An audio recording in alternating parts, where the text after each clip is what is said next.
Are we on? Yep. Okay.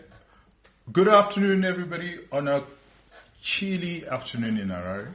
It's been rather cold. I think it's been raining for the last 2-3 days, and today we woke up to a very cold front on our doorsteps.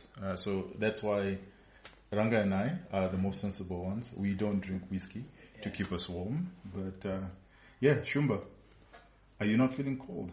No, I'm not. Okay. What were you drinking? What were you drinking last night and this morning? I'm not going to dignify that with an answer. It's rather chilly. It's not that chilly, actually. It's not that chilly. I don't know what's happening with you guys. Or maybe you just want to wear these very loud sweaters that you have. He's looking particularly dapper. I was like, you know what, this is definitely your wife. Please tell us the story to your cardigan. Well,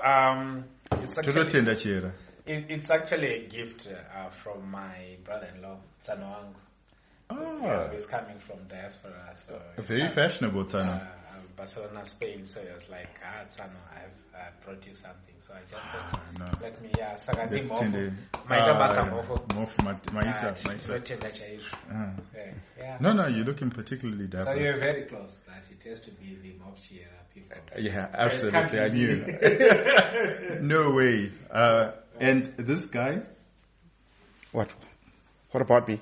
You're just wearing you didn't get the memo? No, I didn't.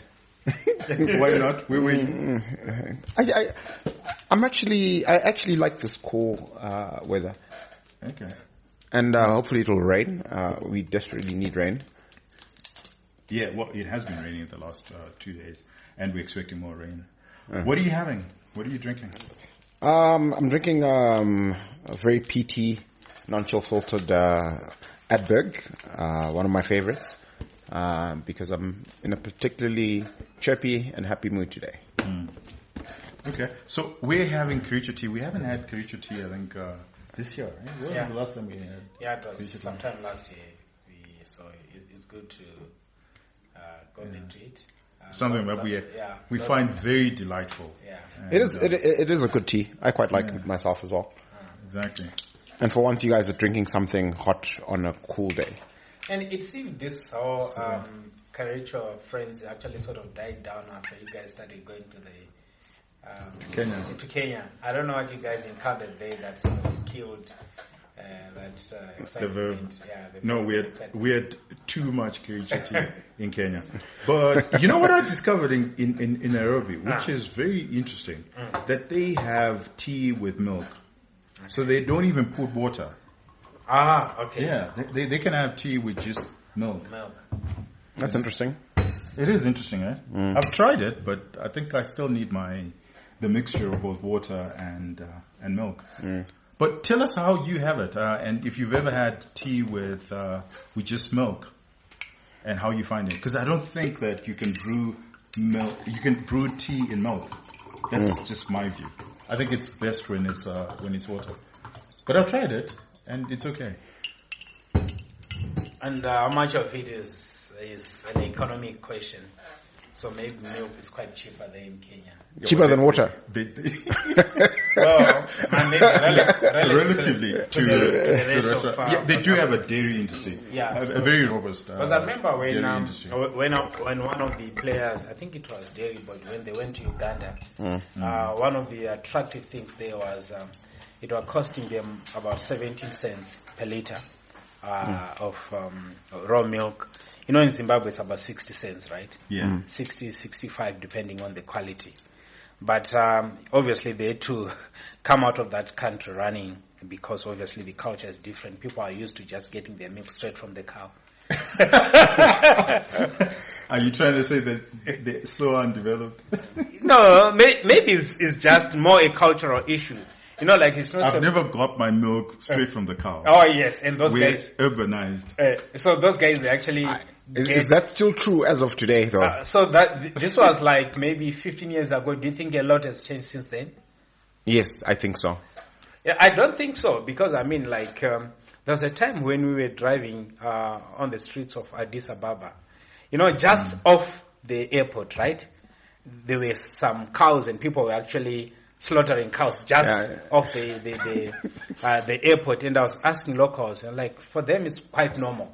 So all these things that we used of butcheries, abattoirs, it's actually a different culture out there if you move into some African countries. Well, do we have anyone in Uganda? Please let us know. Do they still have their milk straight from the cow? Guys, so natural. Please let us know. Again, a very eventful week. You were away. Where were you? We went for this run. It was. Did you run? Did you run? We actually did. Wow. So we're doing 21. Well, not the best of paces, me and George, but we just committed to finishing our 21 Ks, which we did. Did you finish? Oh, yes, we did. Well done. Yeah, well done, we did finish. We are not proud of the times that we put in there, but I think the objective for this particular one was to just finish the race. Because anyway, there was a temptation of not even participating in the first place. So, yeah, we still did. The weather was fantastic. A day before it was raining. So on the day of the run itself, it was cloudy. Quite cool. Not cold. I mean, it was just fantastic weather for the rural runners, eh? And we had an opportunity just to, chat, have a talk all the way. So walk, run, and you know how it is with that. Yeah. With that No, fantastic. We missed you. Well, we didn't miss you. No, we didn't. Found ourselves. We had a good time. Nati's 60th birthday. Yeah, we had a fantastic time. Talk about that. No. It was a great party celebrating one of our best entrepreneurs, and lots of wise waters were flowing. Indeed. And he kitted us out as well in Nyaro's branded shirts, which I was quite impressed with. Yeah, that was good fun.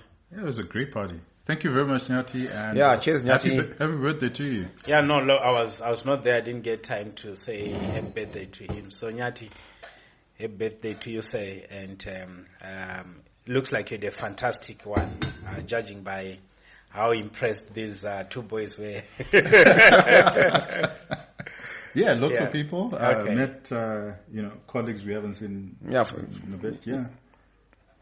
And yesterday we were at CZI, courtesy of Sakai. Yeah, we had some good fun there. Yeah. In fact, it was the entire morning. Okay. Yeah, we missed you. Oh, yeah. Yeah, and we got some perspective from the governor. And I think the crowd was quite open and honest with their questions.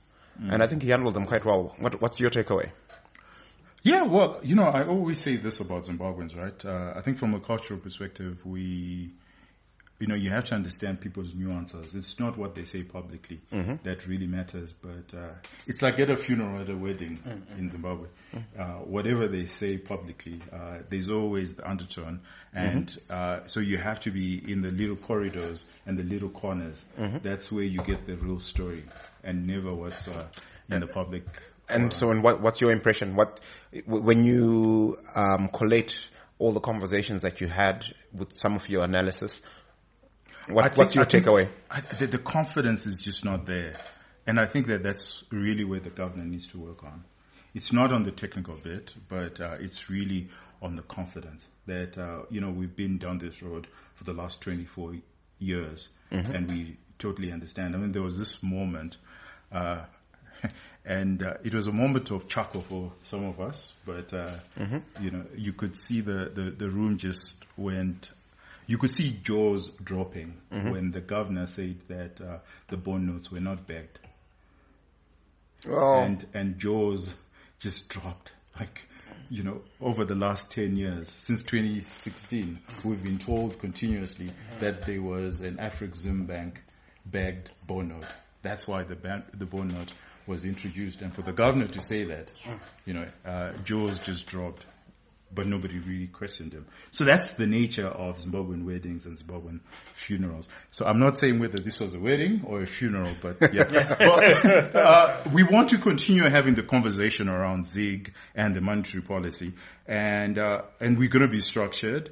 And the first thing that I actually want to do is to give Ranga an opportunity to just tell us post the monetary statement what he thinks, and then I'll give you the opportunity because you've again changed your mind, and I think that you deserve an opportunity to actually tell the audience why you have changed your mind and why you think what you think. Sure. So maybe we can start with you.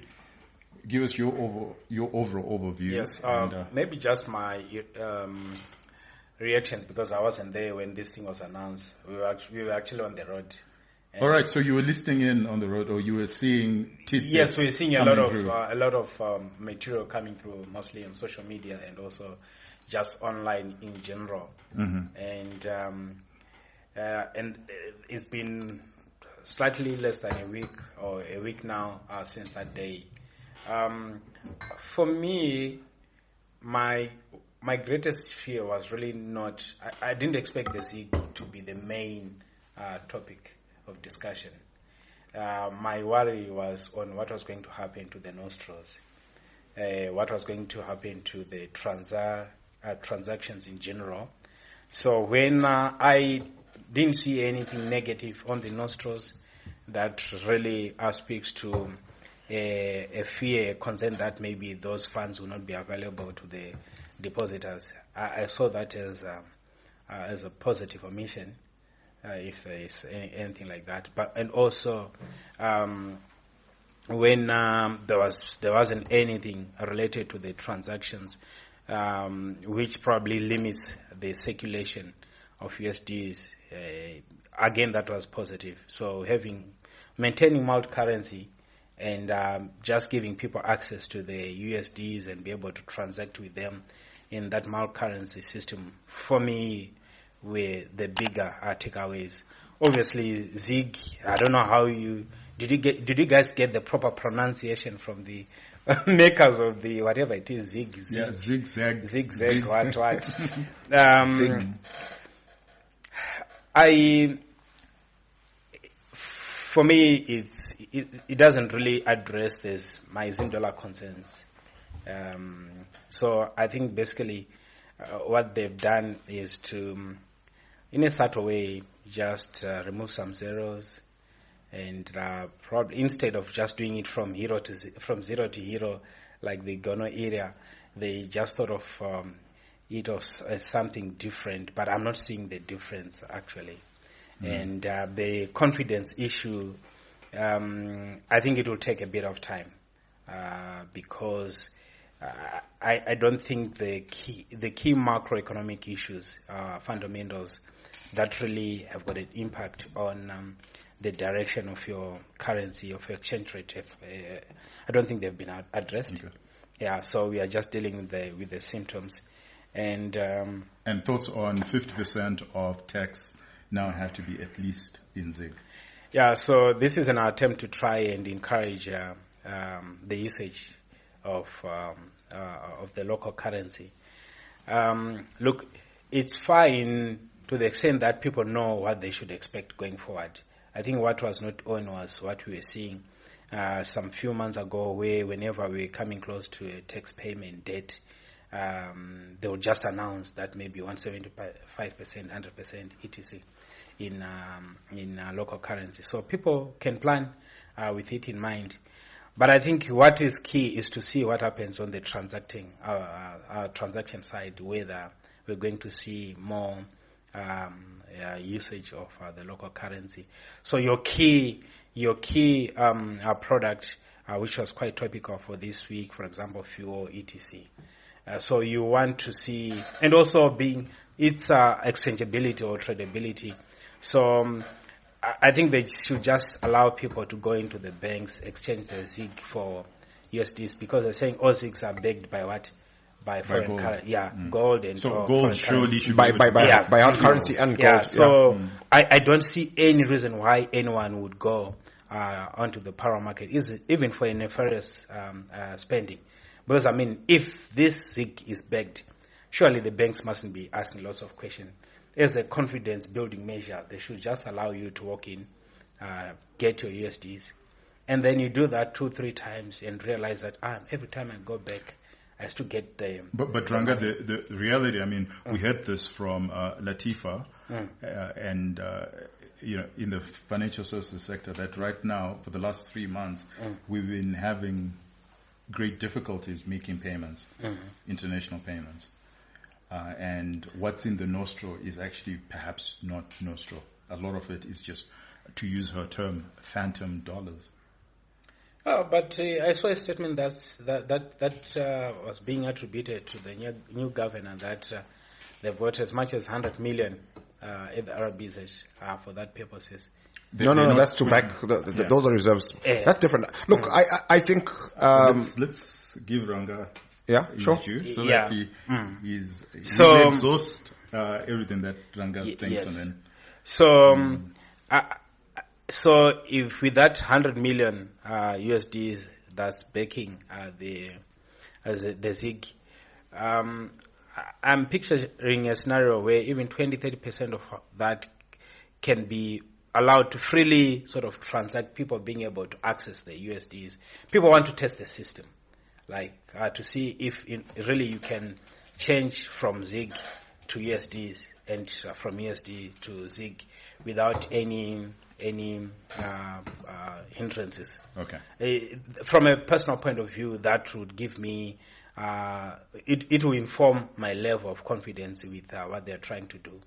But right now on the ground, I think it's a reasonable person would actually have some worry and suspicions on the local currency. And do you have those worries? I do. As far as nostro is concerned. So you've given us your worries as far as ZiG is concerned. But as far as nostro is concerned, do you have any worries there? Not from the statement. Okay. Because there is nothing in the statement that makes me feel that the nostro balances are going to be impaired. Okay. So that's why I want to say, for me, that was the big takeaway, because that was a major concern for me, the nostros and being able to continue with multi currency.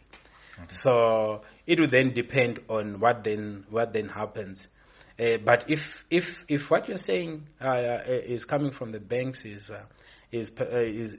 widespread, where payments are not flowing, then that needs to be addressed. I think it's one of the challenges. So that's why I think that not saying something was actually saying something. Yeah, well, but actual saying something was going to be even worse. True. Okay, so let's move to Shumba. You've changed your mind again, but I'll give you the opportunity to actually articulate to the audience as well as to ourselves what your position is now on the monetary policy statement and on ZiG. Yeah, so I think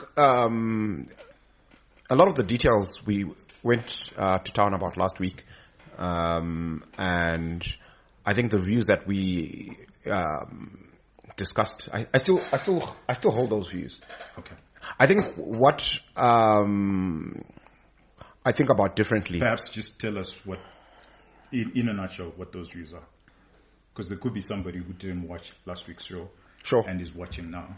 Maybe you want to just articulate. So, firstly, the whole idea of having a structured currency with these layers of complexity,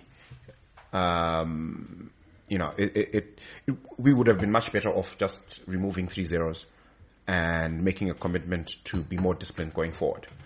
The way the nature of the structure is actually quite complex. So it's not just backed by gold, it's backed by hard currency as well. And then part of the formula involves looking at the inflation differentials between Zimbabwe and our biggest trading partners. And so just from an analyst perspective, just trying to model such a currency, right? Assuming that the Reserve Bank is very generous with data, around how much is in issue and what they're holding and that sort of thing. It's just going to be a nightmare for people to wrap their brains around the mechanics of it. So it's a very So you've got all these layers of complexity. That's one of the things that we discussed and we didn't like about it. And there's no framework in which you have a third party audit firm or a foreign bank or somebody that already enjoys the market's faith and confidence corroborating the claims by the Reserve Bank. Because I think the reality is that because of the last 20 years, the market's faith and confidence in the Reserve Bank is in a trough. And so to literally be saying to the market, take us at our word, it's not going to be convincing. It's not going to engender a lot of faith and confidence. So, I think that's at a very high level. There are lots of smaller details that we went to town about, but I think at a high level, the takeaway was, it's a fail. The statement, we're basically nothing's really changed.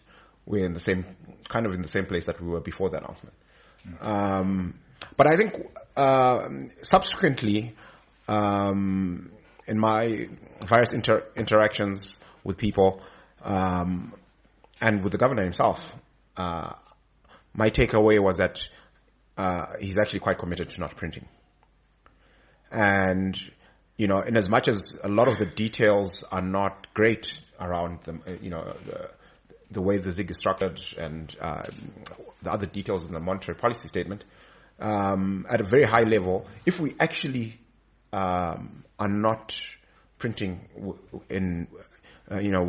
reckless abandon, then because fundamentally what causes hyperinflation, what causes this horrible devaluation of the local currency that we've suffered through all these years is just constantly issuing more of the local currency, right? And so why are you trusting his word and not Panonetsa's word? Because if you remember John I, he continuously gave us assurances that he wasn't going to print. And to his credit, there was a point just post the coup, that was not a coup, in 2017. So if you look at the money supply in the day of the coup, we had about 9.8 billion USD, but now it was RTGS, USD. No, we had 10 billion USD, but that was now RTGS. Yeah. That's November 2017. 2018 March, the money supply actually came off to about 9.8. Okay. So there was actual discipline, and he was actually disciplined for the most part. And he did tell us, if you count the number of times that Panonetsa told us that he wasn't printing, and it turned out that he was actually printing. So why is it you trust John II, that you trust him on his word and not on what's actually going to happen? Is this not another case of Mthuli, where he's considered the best finance minister Zimbabwe's ever had, when he's just been serving how many weeks had he actually served? About 2 weeks or so. I want you to articulate why you have that confidence in John II. Yeah, so and this goes back to a couple of episodes ago where I was initially quite optimistic. I was cautiously optimistic about what the new era would be. And so if you look at his reputation before the appointment and his history before the appointment, it's different. FBC is a different institution from CBZ, and his role in the creation of that institution and how it's been run is different from the previous governance roles in their institutions. And I think he enjoys a stronger relationship with the principal than his predecessor. So, and I think he's got a lot of reputational equity on the table, So if he comes out like he's done and repeatedly and emphatically said that he's not going to print, and in 3 months, we're discussing an exchange rate that's gone from 13.5 to 50 or 70, he's going to be a laughingstock, right?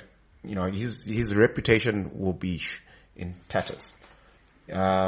So I I actually think that he's good for his word there. And, at CZI yesterday, the interactions that the audience had with him, the questions that were fielded and the way he responded, the sense I got, was that not only does he have a lot of conviction in the things that he was saying, he's actually applied his mind to the issues at a granular level, in a way that I was impressed with. So one could have said that George Guamatanga, whose reputation before getting the job as permanent secretary was stellar. He was CEO of Barclays Bank, which is a better institution in terms of reputation to FBC. And when he went into government, it's a different ball game altogether. It's quite different from what it was like in private sector. Why wouldn't he suffer the same fate as George in Treasury? Look, that way may well turn out to be the case, right? But I think because he's coming after, his colleagues like Guamatanga and Mtuli, Chitando, right? He's actually got the benefit of learning from their experience. So he's actually coming into the game eyes wide open. So because of what you're saying, he will be judged very harshly if he comes in and then on day one says he's going to do ABC and doesn't deliver, right? Because people will say, well, we knew this, right? Because your colleagues came in and before they took office, they had all these ideas and they made all these statements. And they took office and they weren't able to move the needle as much as they had alluded to. So you ought to actually know better, right? Okay. All right. Thank you very much. I think now we'll get into the granular. And I want, Ranga, I want you to now articulate the granular. I'm going to say the statement, and then I want you to articulate what your thoughts are as an analyst. So the first one is, when we consider the reserves, it's about 285 million worth of reserves that we have that are actually anchoring ZiG. Now, beyond that, we've got an auction backlog of about 37 weeks or so, right? We know this to be factual. And if you consider that each auction had about 20 million that was actually distributed, will come to about 740 million. But I'm sure some payments went through. But we could say about maybe 500,000. The governor hasn't been transparent. He hasn't shared that figure. I wonder why, especially if you're trying to instill faith you mean and confidence. the previous one? The current governor, John II. John Mushayavanhu has not articulated to the market what the auction backlog actually is.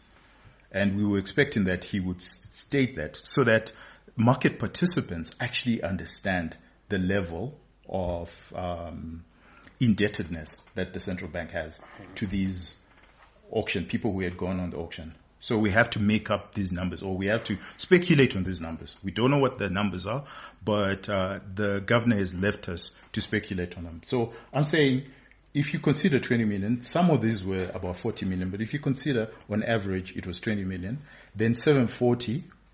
And if you consider that maybe some of the payments would have happened, maybe 30% would have happened, then 70% is actually the backlog. We're looking at around circa $500 million of the auction backlog, right?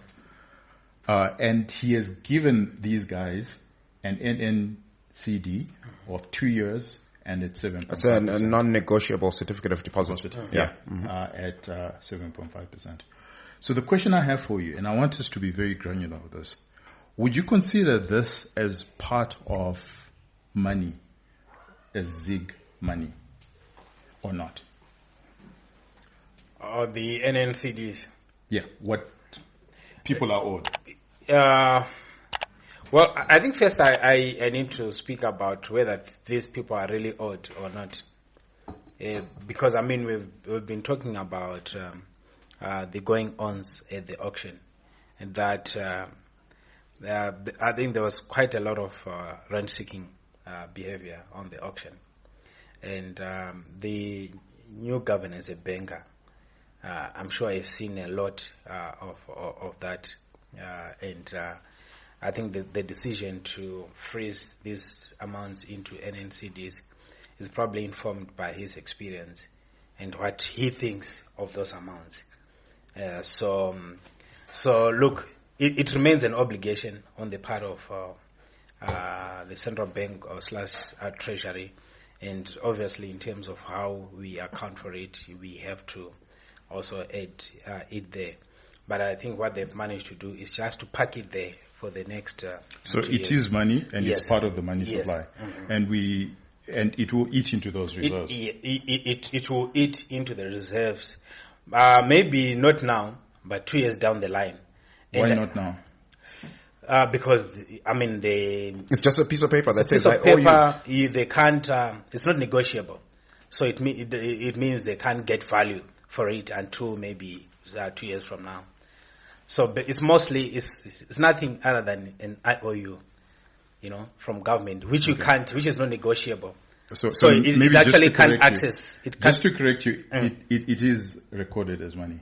So when you look at what money is, according to Reserve Bank rules, it is considered as money. It's considered as money. It's considered as money. So it's equivalent to these NNCDs are nothing new.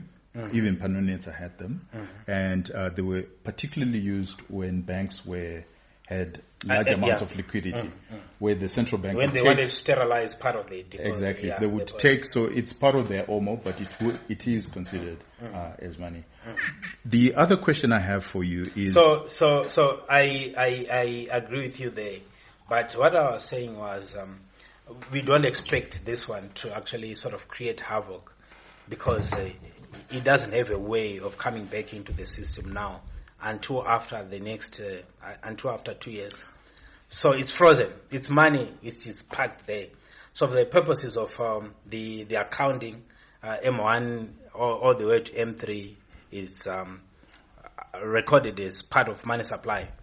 But I'm worried about the more sort of liquid numbers that we are interacting with on a day-to-day basis.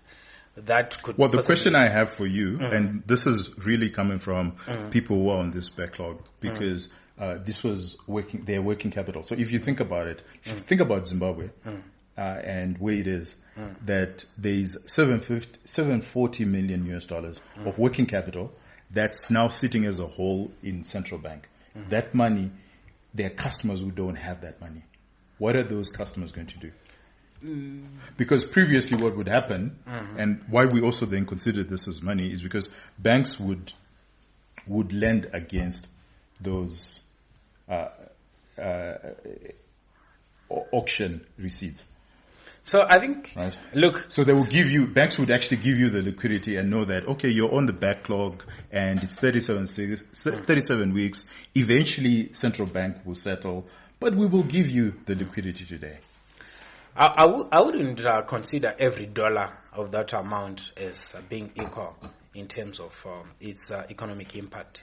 Okay. So whereas there could be some businesses who have had their working capital frozen, there was also quite I would think there's also quite a big chunk of that which was generally speculative. Well, it doesn't matter. The thing is it covered? Is it covered by the reserves? It does, because it means, because I think if you check, probably some of them are repeat participants on the auctions, and they probably have benefited a lot from it anyway.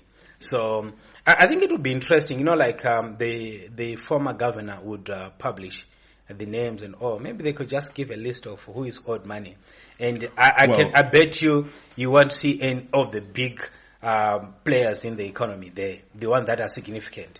And I think, look, when you're speculating, I think it's bound to happen that at some point. So these are the costs of speculating. Yes, you could actually be left holding on to the wrong end of the stick. So you're going to the same guy and saying he must now trust ZiG. That, this is what happens. These are the costs of the game. You lost $750 million. That was part of the game. But this time around, don't worry, trust ZiG. Let's start again and trust ZiG. Well, it's a new system. You know the thing is speculators, right? No, tell us. So they lost money in tulips, and then another fate sort of came. Maybe it was gold at some point, and whatever. I mean, it's actually part of the game. So I want you to be very clear. You're calling manufacturers. You're calling people, because remember, you could only be on the auction. I think you're putting words in No. That's why I'm not calling manufacturers speculators. You're calling people who are on the auction. No, I'm saying some of them are genuine operators. So let's talk about the genuine ones. What's your answer to the genuine ones? We'll talk about the genuine ones, but also let's talk about the not so genuine ones. Yes, we talked about the speculative ones. And that's why it's important maybe to have a list of who is owed money. Okay, we will talk about the speculative ones. How about the genuine ones? No, look, the genuine ones, it's unfortunate. But again, I would say it's unfortunate, but I think over time. Because remember, look at how other businesses funding their foreign currency needs. They're going to the power market, right? 100%. So the effective cost of doing business was much higher because they were accessing money from the what? From the power market. And if there's one who says for all their operations in the last 2 years they've been benefiting or depending on the foreign currency from the auction, and they did that consistently.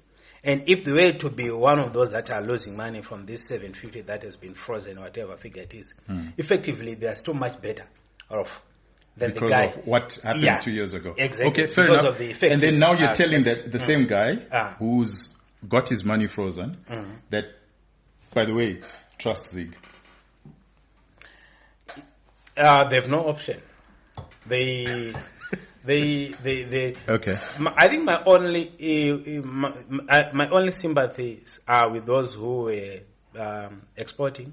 No, I answered the question. I think the exporters, I'm going to give it to Rufaro. So, Rufaro, same question. So, if we look at the export surrender, which is about 25%, and if you just do the rough maths from last year to this year, there is about $500,000 to $1 billion in surrender that was given as credit note. $500 million to $1 billion? What? $500 million to $1 billion. That is owed. To exporters. That money has not been settled, and that money now will be settled with an NNCD that is 1 year and at 7.5%. So first of all, a similar question: would you consider that as part of money? Yes, you've explained that it is part of money. Okay, so you agree that it is part of money. Okay, then the second question would be: do you think that it's right that they've done this? Because these companies. Maybe last year it was happy days because commodity prices were extremely high. But this time around, from the market, they tell us that where they used to earn $1 last year, today they're earning about 60 cents. So they actually need the liquidity. Platinum. Yeah, for platinum. And a lot of this will be platinum. They actually do need the liquidity. And now they have to wait for another 1 year. Yeah, look, so I view these NCDs with opprobrium. I think the 6-year-old has learnt a word or two. You've been opening your dictionary. I think it's a really awful way to do business, right? Because when you think about it, exporters and those who made applications on the auction, they are clients of the Reserve Bank, right? And you can understand where the governor is coming from. You know, what the challenges are from the Reserve Bank's perspective, and why NNCDs make sense for them. But I don't think they make sense for the exporters. And I think there was scope to put the resolution of those issues on ice and actually engage the exporters, right? Explain to the exporters, look guys, I'm the new guy. You guys are owed this amount. I don't have the money. And I'm not going to print to square this position. how can we resolve this? You actually have a conversation. You actually engage.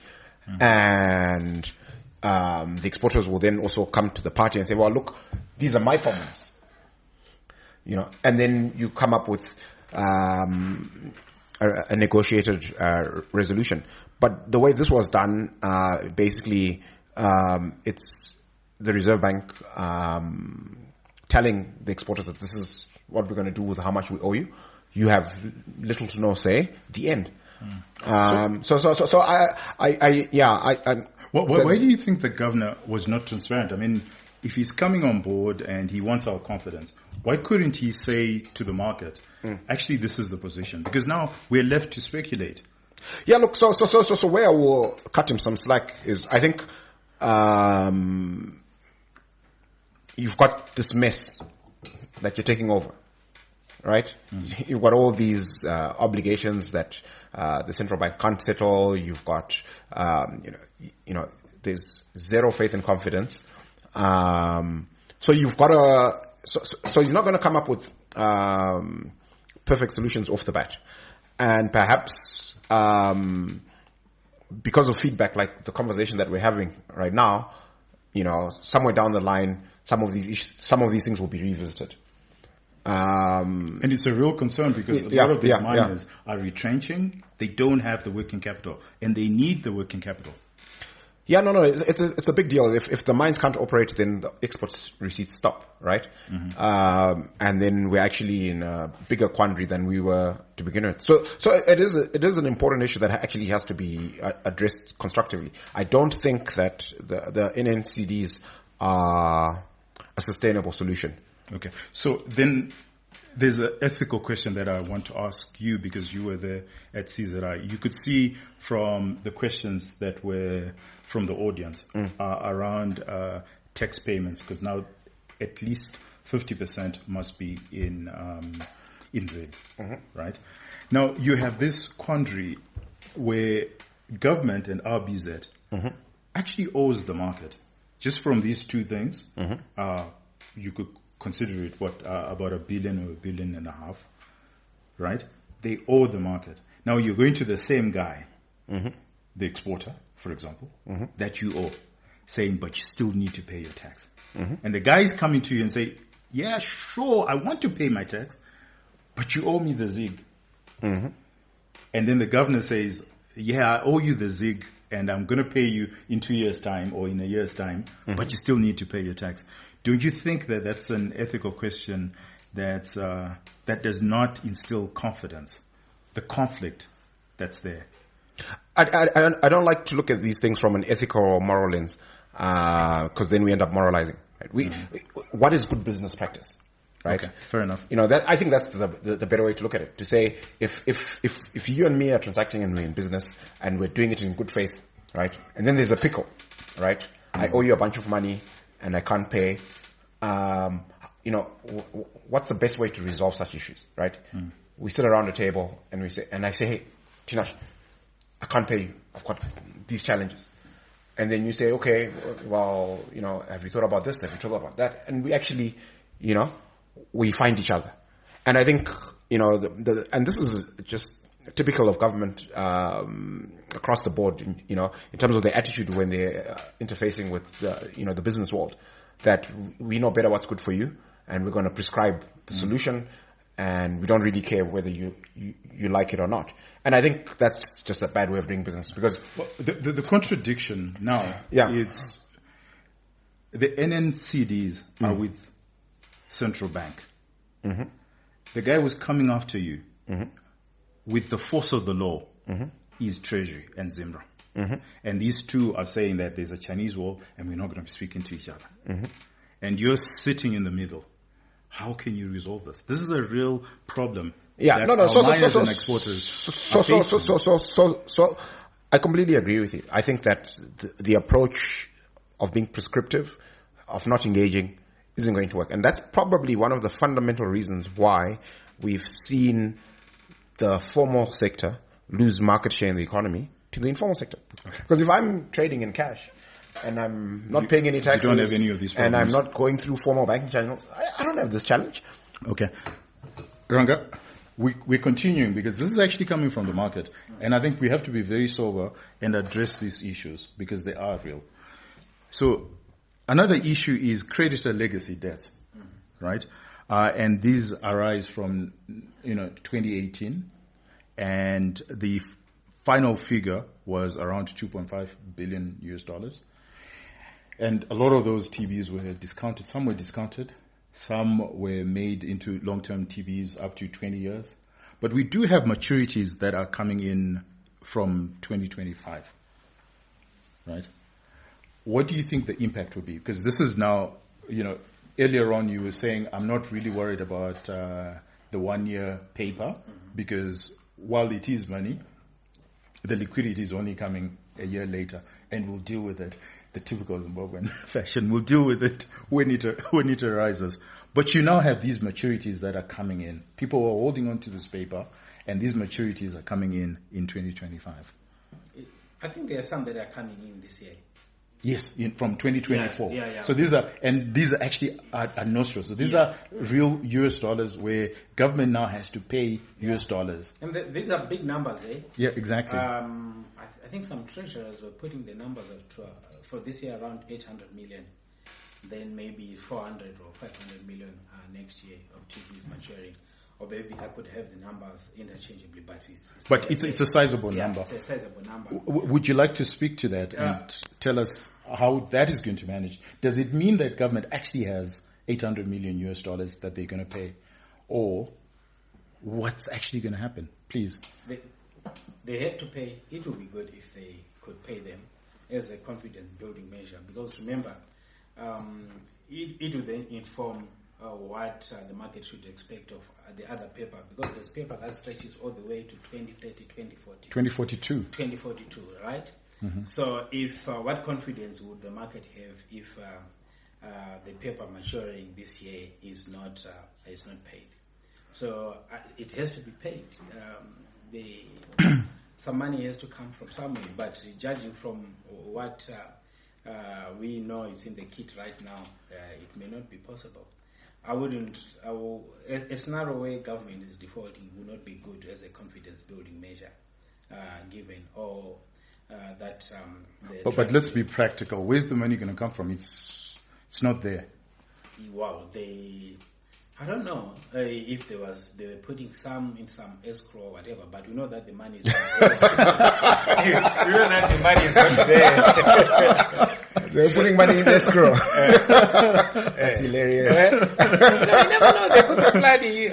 Oh my gosh. But look, it's actually said because it means if they default or a technical default, whether in terms of a rollover etc., then that will send some shivers. I'll come to you. Yeah, that will send some shivers, and that's the most likely thing to happen. Okay. I'll add to this: the private individuals and corporations, because the Treasury was actually out in the market looking for money. Remember, they had TVs that they looked for where they rounded up a bit of cash. I think it's about US 500 million. That's also due, right? And we know that they don't have this money. So are they going to have another series of TVs to pay off this TV? But where are they going to where are investors going to actually get the money to subscribe to these new TVs? As we've seen, Nostro, there's not much in the Nostro balances. Or are they just going to turn them into ZiG? That's the big question. Well, if they turn them into ZiG, then that would be awful, because you're what's backing the new stock of ZiG being created from that? Nothing.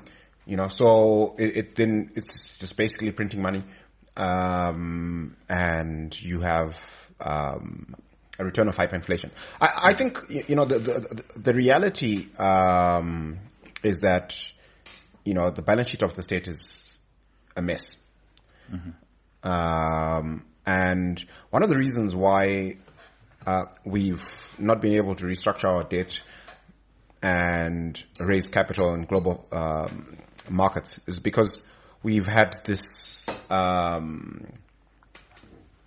exchange rate regime and exchange rate pricing that was untethered from the market, right? So if somebody out there in Joburg or London or New York actually likes Zim risk and is happy to deploy 100 million here if they can earn, 10% or 15% in US dollars, they're not going to do it because it's just when they have a conversation with a bank here, they're going to be discouraged from making such an investment. And I think so. So what's going to happen? Because we're saying government owes this money in US dollars. These TBs were denominated in US dollars. We know that Nostro is now, a lot of it is just RTGS. So where is government going to get the money? So my best guess, I'll tell you. Yeah. So if you actually think about, the NNCD, right, whether it's from people who are owed from the auction or to exporters, what is it really? If we look at that transaction where I was allocated currency and then the payment never happened, and now I own an NNCD, if we call it what it is, that's a default. That's what it is, right? And my best guess is that there's going to be a default where you're told that you now have a new TB that has a maturity date that is somewhere further away in the future. And again, you're telling that guy, the same guy, trust ZiG. No, well, we've defaulted and we've given you longer dated paper because it's the same guy in the same market, right? And then you're telling the same guy, oh, by the way, trust ZiG. Well, I think we are beyond telling people to trust ZiG. My optimism doesn't belie the fact that if ZiG is incredibly successful, right, it will engender confidence in the market years from today. Years from today. It's not going to happen next week or within months from today, right? Even if there's zero printing for the next 3 months, for the next 6 months, and the rate doesn't move at all, people aren't going to be thinking, oh, okay, I should be liquidating my US dollars and sitting on more local currency. It'll be years. Okay. So, and I'm raising these issues primarily because these are issues that are coming from the market, and we need to address this. And the governor did not, in his monetary statement, address these factors. So we must, and this is a platform in which we are giving him directly that these are the issues that are coming from the market, and he must address whether it's Treasury or whether it's the central bank. There's the big case of government civil works and project contractors and suppliers that are owed, and this is coming from, we can speculate what the figure is, but we understand it's about US $1 billion. What's going to happen? Because now, from a revenue generation, 50% is now in ZiG, but you've got this big payment that needs to be done, about US $1 billion. Furthermore, the president has actually come out and said, because of the drought, we need $2 billion US. So this is outside of the normal operations of government, where government suppliers are owed $1 billion, but there's a US $2 billion that's required, where the funding is very elusive. We don't know where that is going to come from. But let's address this. What are you saying to these suppliers and government contractors? Starting off with the $2 billion, I think they just have to go around the world with a begging bowl, looking for donors, because this is a humanitarian issue. A national disaster or state of disaster was declared, so this is coming directly to deal with the people who are facing starvation. Then as for the contractors, look, I'm not sure, but I think maybe they've got a mechanism of getting value somehow. That's why they keep on doing work, because ordinarily, like in business, we are all in business, right? There is a client, you can't keep on supplying services to a client who is not paying, and you keep doing that every year, unless you've got a way of getting. You know what they say? I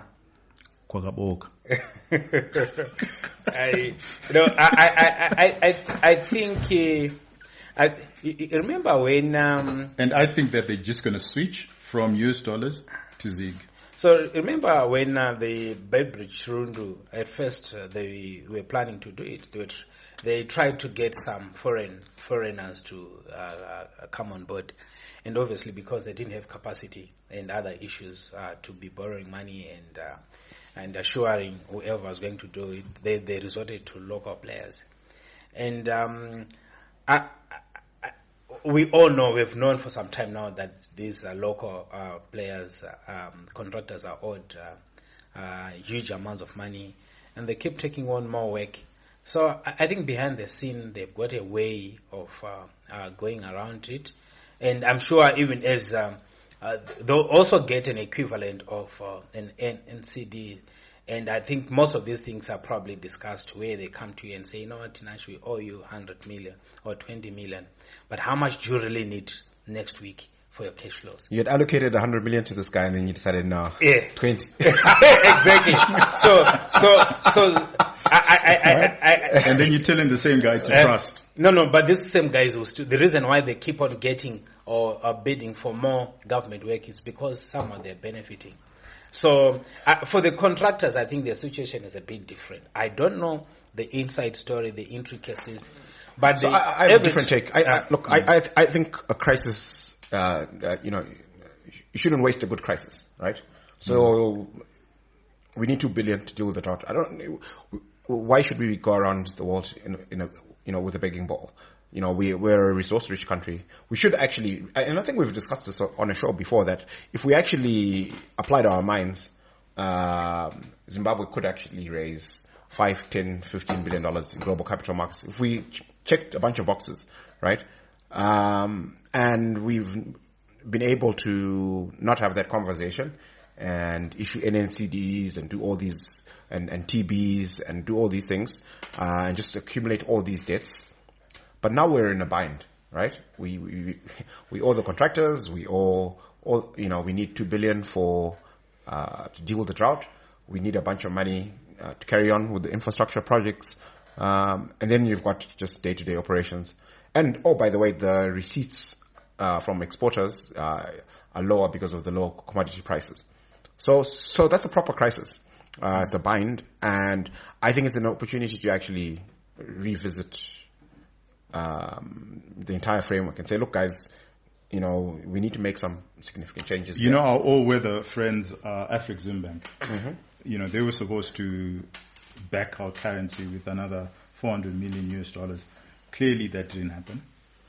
Well, this is the first I'm hearing of it, but I can imagine their frustration. So I don't think your solution is addressing the real issue. The issue is, if we want to instill and engender trust and confidence, Governor, the big problem is you have all these issues that you didn't address, that Mtuli and Treasury have not addressed.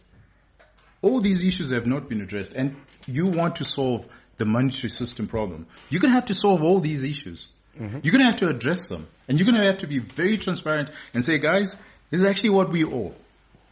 And you're going to have to, and I like what Rufaro said, everybody in the room, and we're going to have to instill the confidence so that if these people can buy into your idea, then we can continue. Because these are the same players you're now asking to trust ZiG. It's not in their best interest to trust ZiG or to even believe that ZiG will engender the stability in the economy. That's what I'm that's what I'm seeing, and this is what I'm hearing from the market. Now, the next question I want you guys to actually address, because you guys are traders, is today's a Friday. This is a week or so after the policy announcement, the monetary policy announcement, and we're hearing rates of 18, 20. Are these speculators? What's actually happening? Who's bidding at 18? Why would you be bidding at 18 when you can get currency at 13.5? Yeah, so that doesn't surprise me at all. Okay. So firstly, because of the way ZiG and the MPS was rolled out, a lot of the banks, from an IT perspective, just weren't ready to make the changes and be able to transact. So there was havoc in some banks earlier in the week where there's a whole bunch of banks that simply couldn't transact. and they've been working overtime to actually get up to speed. So there's that challenge where even if you wanted to transact through a bank, it was not possible at some banks earlier in the week. And then you just got people who've just taken the view that nothing's going to change. The change of the guard at Reserve Bank doesn't mean anything, right? So if they were getting their currency on the parallel market, they are not going to attempt to get it through the formal banking sector just because there's a new governor. They're just going to carry on, right? What will get those people going to a bank is if 3 weeks from now, 4 weeks from now, they hear from other people in the market that, you know what, I'm actually getting money at 13.5. So are you saying that these people are irrational? They're not irrational. They're just saying we don't. It's perfectly rational to think that nothing, the change in the guard is not going to change anything. So if I was buying my currency on the power market, you carry on buying your currency on the power market until you see evidence that there's cheaper currency available in the formal banking sector. Okay, so remember we're talking about a market here. Yeah. So suppose you were right, and the majority of people are less skeptical. I think the majority of people are skeptical, actually. So the majority of people, okay? Yeah. So even if the majority of people are skeptical, the minority of people are not skeptical, by now should have gone to the banks and should be coming with currency at 13.5. Because I can't believe that there's somebody who's willing to go out there and get currency at 18 when a friend. So for example, the three of us here, the majority, the two, Ranga and I will be going on the power market, on the streets, and we will get our currency at 18. And you, the believer, will be coming to us and saying, hey guys, but I got my money at 13.5. Yeah, I think it will take some time for the word to get around. And you must... Okay. So one of the unintended consequences of this 37-week backlog that we're talking to, and we're talking about the NNCD side of it, right? But the operational side of it is that there's a lot of importers who just completely lost confidence in their capacity to access foreign currency through formal channels. So there are people who haven't, tried to get currency through formal channels for months. All they know is the parallel market, right? And the fact that there's a new governor doesn't move them. Because they don't play in the... Unfortunately, I don't buy into that argument. But, Ranga, and I want to first put structure to the argument, and then I want to hear your view. The governor has told us there are only 80 million worth of... US ZiG, 80 million, yeah. US 80 million worth of ZiG in the market. And then of that 80 million ZiG, he's got about 300 million and Treasury has got however much money. Now, if the rate is at 18, is this not a perfect opportunity for Reserve Bank to be selling at this rate? Because they know their rate is at 13.5. This is a windfall for them. Why would they allow the power market to get to those levels? And this is a week in, and you're trying to instill faith and confidence. So I would say maybe not trying to evaluate them on what's happening this week. I'll start getting even more worried if this number starts increasing, keeps on increasing. Okay. So if they can, like what Rufaro is saying, that this week was basically there was so much dust. And there was a lot of chaos, a lot of things that were happening. So next week? Yeah, so maybe next week or 2 weeks from now. So if they are not able to bring that number on the power market to some level of stability and fairly close to the official number, then obviously I'll start to get worried. Okay, so worried. Our time is almost up, and I just want to, we've got one issue on the agenda that I just want you guys to address, which is pricing of fuel in US dollar. Is this an understandable state of affairs? Should we have pricing that's exclusively in US dollars when all the ZiG, I was about to say Zimkwacha, when all the ZiG don't say that about the kwacha. It has been very stable relative strong, to the ZiG. When we're told all the ZiG is convertible to gold. So why why do we have this problem, the fuel standoff? So I think it's just a bit of policy inertia. But the governor was asked about this directly yesterday, and I quite liked his response. He said, "Look, it's not illegal to sell fuel in ZiG," and I think, and he said that if a fuel business sold fuel in ZiG and presented it to ZiG at their bank, they would be able to access foreign currency at. So why can't we have the same policy with our retailers and manufacturers who are forced to trade in local currency? Look, I think the solution to that really is to open up, right? To tell the market that you can trade in whatever currency that you like, right? So if you want to, if you decide as a business that you only want to receive US dollars, you should have. In a multi-currency regime. So what you're saying is actually there's no problem in the fuel industry, but the problem is with the retail and other sectors that are being forced. It's everyone else who's being forced to accept ZiG. Because one of the things that the governor mentioned that struck me is that so there's $80 million worth of ZiG in circulation. Typically at a QPD there's $300 million in taxes that are paid. And with this new rule that half of it has to be in ZiG, that means that the next QPD in June, the market needs to find 150 million ZiG. So by so through this taxation policy, they've created demand for ZiG, right? So the market's going to look for ZiG, right? And an exporter will say, "But I have $1 billion worth of ZiG that you owe me." Yeah, it's an NCD. Fuel, let's get your views. I would say maybe on the fuel one, we need to tread carefully there because the fuel value chain is actually quite different. I think maybe it's more sophisticated than other areas.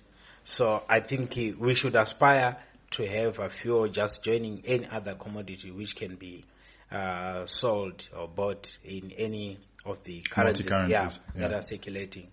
But I wouldn't. It should be a policy that cuts across all industry. Yes. But I wouldn't go as far as to say it has to happen now, because I don't know the impact that it would have in the fuel value chain.